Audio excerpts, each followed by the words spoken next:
تعالوا اوريكم احلى عصير لحر الصيف. جبت ليمون وشوية نعناع ولبن وسكر. هحط كله في الخلاط. حطيت الليمون وبعد كده النعناع. هنا بحط اللبن. هحط 3 معالق سكر وشوية مية ساقعة وهضرب كله في الخلاط.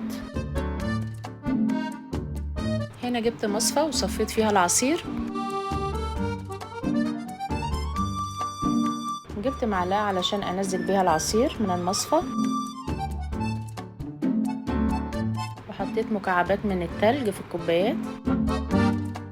دلوقتي هصب العصير في الكوبايات. جربوه يا جماعة باللبن، طعمه مختلف جدا وجميل. دلوقتي هحط شرايح ليمون في الكوبايات وهزوقه بالنعناع الفريش.